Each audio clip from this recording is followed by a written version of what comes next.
Hello students. Now we can go to the next part of how to write a research proposal. Okay. So chapter 3.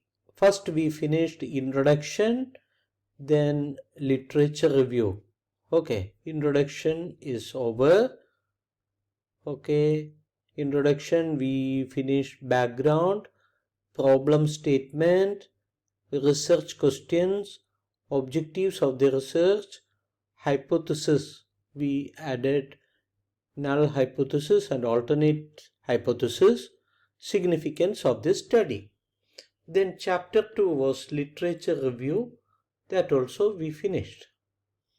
Now we can go to the chapter 3, that is methodology. Methodology is having so many subheadings. Okay, so we have to go through the methodology part now. So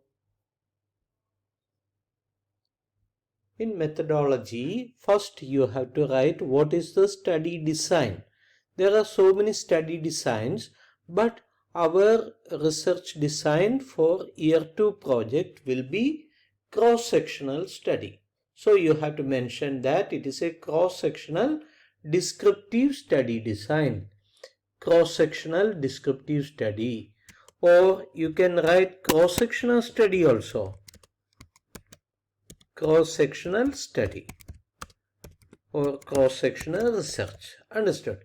You can put cross-sectional research or cross-sectional study or cross-sectional descriptive study design. Then study period.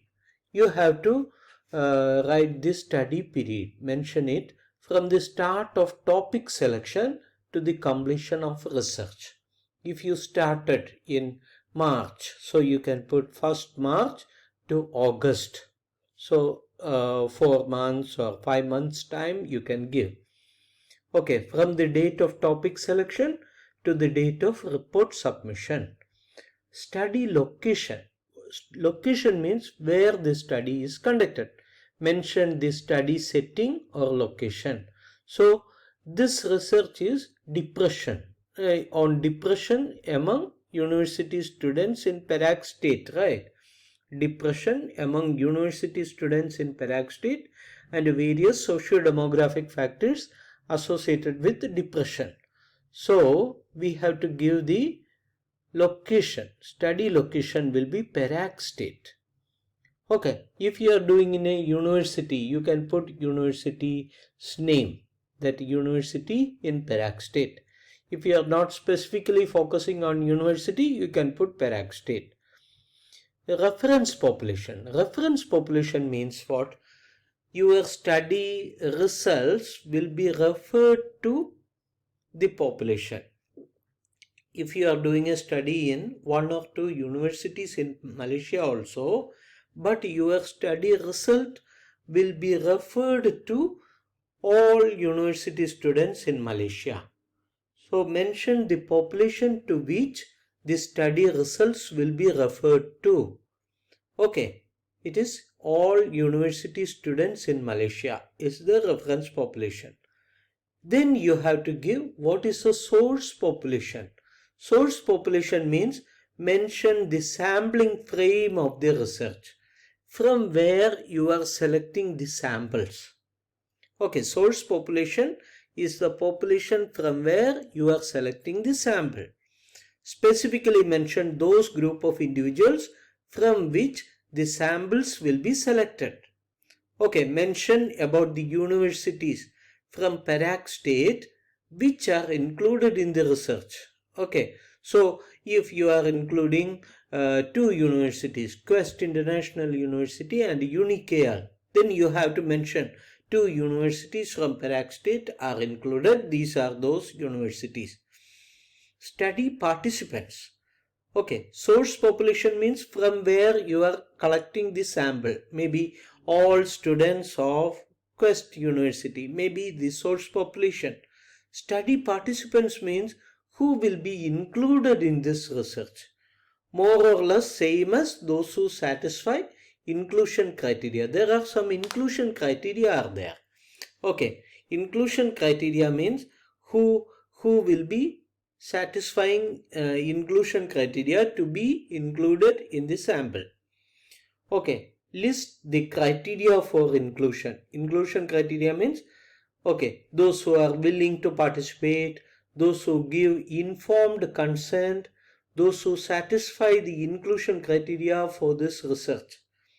University students from Perak State who are willing to participate. So, these are the inclusion criteria. University students from Perak State who are willing to participate. Okay, so that's the inclusion criteria. Exclusion criteria, those who are not university students and those who are not willing to participate. Okay, those who are not willing to participate, those who do not give informed consent. What is the meaning of informed consent? You know, you have to give information about the research.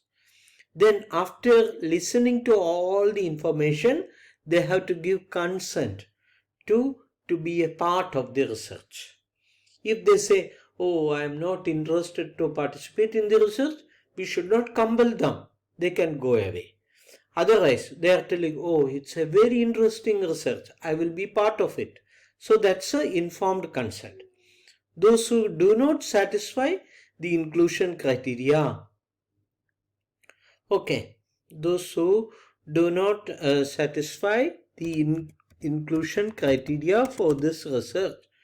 Okay, those who are not willing to participate, those who do not give informed consent, all this will be exclusion criteria. Sampling method. Sampling method means what type of sampling is used. Sampling means from the study population, from the study participants, how the samples are collected. Okay, sampling can be of two types. It can be a representative sampling method or non-representative sampling method. Representative sampling method means what? Each sample is a representative of the study population. A representative sampling method means each sample is a representative of the study population. A non-representative sampling method means what? Each sample is not a representative of study population. Then you have to explain briefly about the sampling method. Sampling method can be simple random method, stratified random sampling method, okay, systematic random sampling method, cluster sampling method, or convenient sampling method. Simple random sampling is a representative sampling method. Systematic random sampling is also a representative sampling method. Stratified random sampling is also a representative method. Cluster sampling also a representative method. But convenient sampling is a non-representative sampling method. Now you have to tell random sampling. Means all the names of students from the universities are listed. Then select the students randomly using a random number generator.